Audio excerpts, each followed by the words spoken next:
Okay, good morning, everybody. We'll be calling this meeting to order in a moment. And meeting today is the County Board of Equalization to consider the results of appeals to the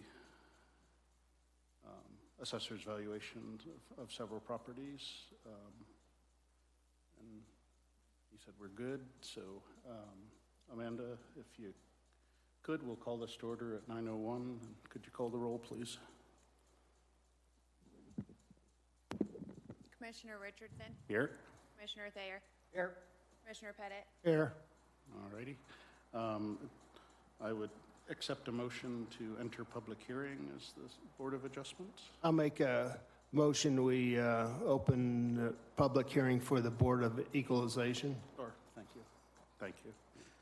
Second. Yeah, we have a motion and a second to open public hearing as the Board of Equalization. Did we say adjustments earlier too? Aye. Okay, all in favor? Aye. Aye. Okay, we're in public hearing. Okay, so just generally we're meeting today to consider the recommendations of hearing officer that has conduct individual hearings with those that had appealed their assessment of their property valuation by the county assessor. The clerk to the board was responsible for hiring and vetting the hearing officer, Dallas. If you could just kind of roll through his credentialing and expertise. Good morning, Commissioners. Dallas Schroeder, Elbert County Clerk and Recorder. I'll give you a brief rundown on what we had going on with our appeals. The appeals took place July 26th and half of the day on July 27th over at our building at the Samuel Elbert building. Robert Stamp was our hearing officer and goes by Bob, and so I'll be referring to him as Bob as we go through here. But have used Bob before. I have heard him in his hearings. I find him to be personable, educational toward the public, and pretty congenial as far as getting along with people. And so I was pleased with his professionalism with that. Bob holds an MAI membership designation, which means he's a member of the Appraisal Institute. And there's several qualifications to be listed as have that MAI designation. The MAI membership designation is held by professionals who provide a wide range of services of all types of real property related to providing options of value, evaluations, review, consulting, and advice on investment decisions, among other things. Property types may include commercial, industrial, agricultural, residential, and vacant land. To become an MAI designated member of the Appraisal Institute, an individual must meet these requirements. 1, have good moral character. 2, be a certified general real property appraiser or of its equivalency. 3, hold a bachelor's degree or higher. 4, meet standards and ethical requirements. 5, pass rigorous educational requirements. Next, pass final comprehensive examination. Must receive credit for specialized experience that meets strict criteria and receive credit for the demonstration of knowledge requirement. These individuals have the necessary commercial property valuation experience and knowledge to produce a valuation and ensure confidence. MAI designated members agree to adhere to the Appraisal Institute Code of Professional Ethics and Standards of Professional Practice, underscoring a commitment to sound and ethical professional practices. And the MAI designation has long been recognized by courts of law, government agencies, financial institutions, and investors as a mark of excellence in the field of real estate valuation and analysis. And so Mr. Stamp holds that MAI designation. We're pleased to have him. As you all know, with other projects that we have in the county, it's not always easy to have someone come out here to do this, but to have a man like Bob with his credentials and his willingness to come out and hear us is a good thing for our county. Just for kind of a rehash and what we've done in the past, these appeals have come to you. And a few years ago, we come to the agreement and decision that we wanted to have a hearing officer, which is certainly an option. And I believe it's gone much smoother since we've have done that. And so we have the hearing officer, as I mentioned earlier, was over in our building at Samuel Elbert Building, July 26th and 27th, representing the assessor's office, was Zach Trester and Bailey Griffin. Then the petitioners had their right to be there as well. Overall, we had a total of 29 appeals that we scheduled, and I just want to point out Amanda Moore did all the scheduling on that, did a great job, got the letters out on time, all the details that are required with this. So the 29 appeals, during the time there was, whether it was directly with the assessor's office or with the hearing officer, there were 10 stipulations where there was an agreement reached that for both parties to agree to a set price, and 19 denials. So we had a little over a third of them. The original 29 that were appealed were taken care of, and only 19 actually are before you today. Just as a little side note as well, because of this whole process is compressed into a very short period of time, and with the low number of appeals that we had, we only had a day and a half of availability for Mr. Stamp. And so we were really compressed. We did our best to work with petitioners if they were seeking a different time, but because of that compressed time frame, it was pretty difficult. And so we did have a few that were no-shows, either by choice or whatever reason they gave for not coming. And I'll also say we did several by phone as well. There were several that were able to come in person, but we did take that extra mile to do those hearings by phone. But we did have some no-shows, and in those instances, the hearing still continues. They're just absent. The documents that the petitioner presented is gone over. The assessor's office still makes their presentation. The hearing continues anyway, and the hearing officer will still make his recommendation. And I'm sure everybody in the room is available. That's not the end of it. Even if there was a no-show, they can still appeal to a higher level, even if they did not show. But overall, it is a much smoother process than it was, and so we're pleased with that. Our numbers are down. I think that's a good reflection on our assessor's office, getting word out to people and people understanding more what the process is like. And so it's one more in the books. It's in your all's hands now. I believe you have all 19 recommendations. Any questions? Questions for Dallas? Oh, thank you.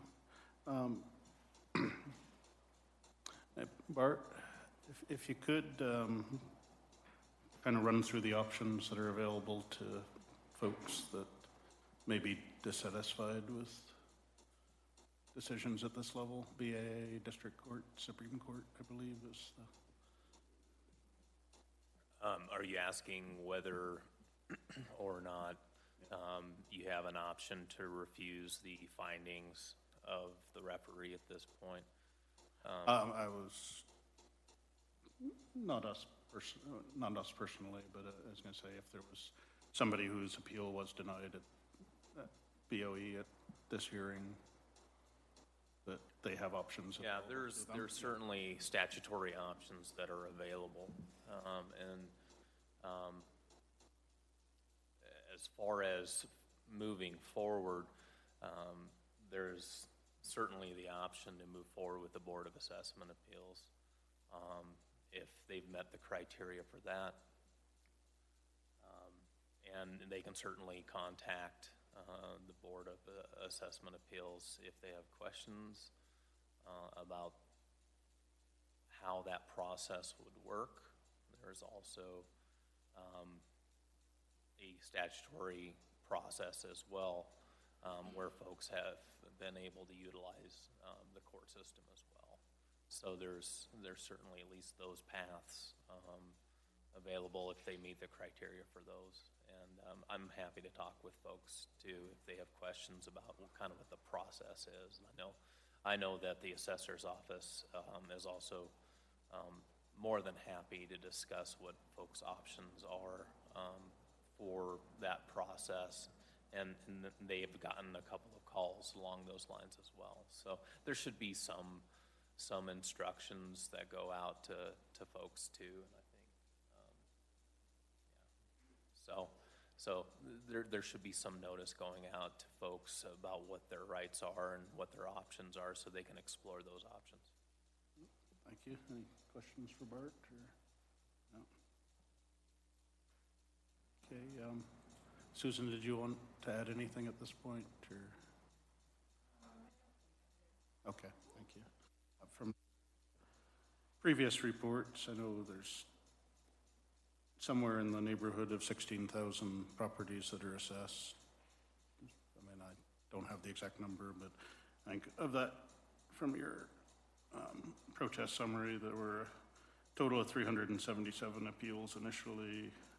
243 of those were adjusted at your office, 134 were denied, and then of that, we heard 29 resulted in appeal to the Board of Equalization. An agreement was reached with 10 of those, so leaving 19 out of the vast number of assessments that are done. So I think overall a good system, but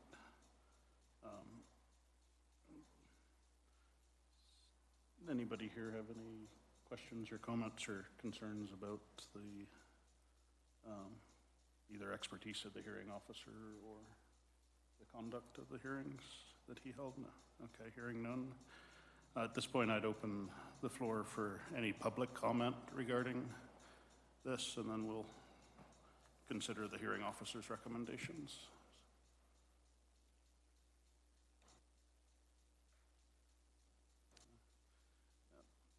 Sir, I'd ask that you provide your name for the record and address, and you have 3 minutes to speak.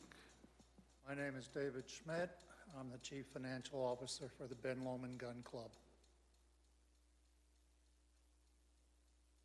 My problem is that you're assessing as if it was for sale property belonging to 501c4 in the county. Property that would never be sold and it's not available.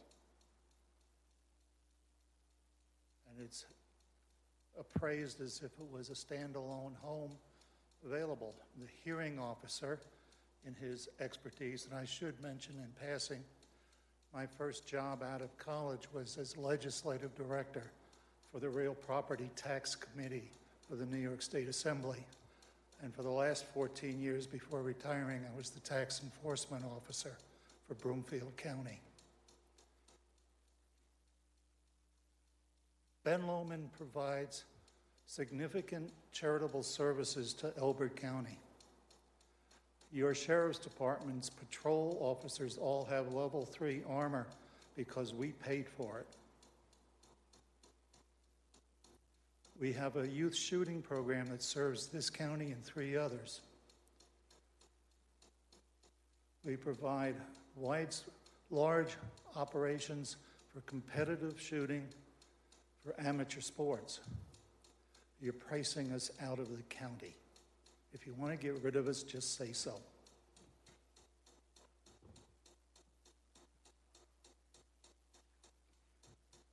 Thank you, sir. I'm assuming it is not a property tax exempt property with the state?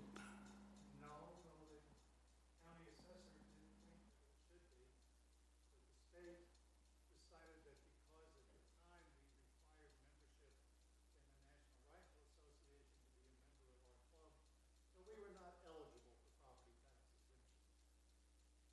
We'll be going at them again. Okay. I'd recommend you do so. Oh, I will. Yeah, the assessor is bound by state statute and rules. So, understood. Okay. Do we have any other comments at this time? Yes, ma'am. Susan Murphy, assessor. I'm not qualified to deem an account exempt. So that is the reason for the application. It does go through our office and then it's sent on to the state of Colorado for exemption application, qualification, and then approval from the state of Colorado, which I am informed from them. So that application for exemption status is still pending at this time. So, but I believe it is still pending. I have not heard any response regarding the exemption status and the the outcome of that yet. I haven't received any correspondence from the state on that. I'm assuming it is still pending. Yeah. Okay, thanks. Appreciate that. I have a letter from the state saying that their final determination is Okay, yeah, again, I certainly would recommend reapplying, and if there is support from the county that, from our side on the good works you do, I think we can support it in that way if it makes a difference with the state, so if there is no other public comment, I'll close public comment at this time.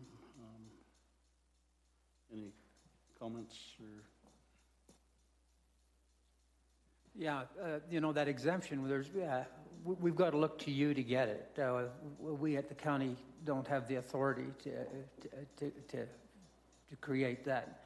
And we've seen dog rescues and other nonprofits get it. And the reason that they gave you for not approving it puzzles me somewhat. puzzles me a lot more. Yeah, However, I will say the county may not have the authority to exempt us, but it does have the authority to adjust the appraisal to a reasonable amount. thank you, sir, and at this point, I would remind that public comment has closed.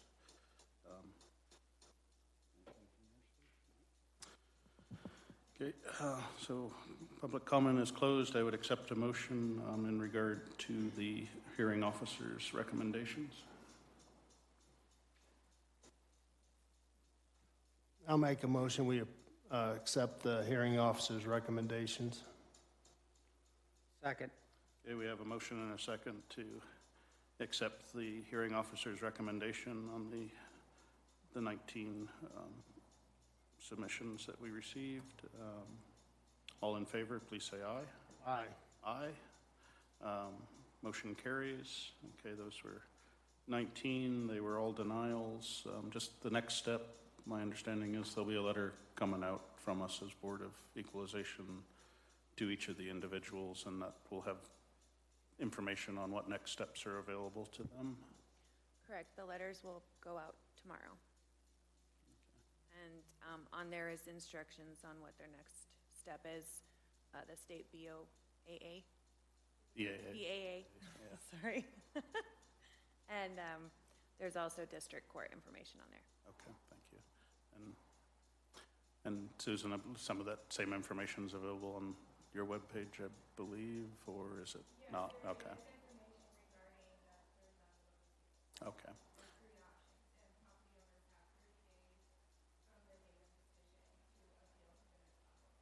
Okay, thank you.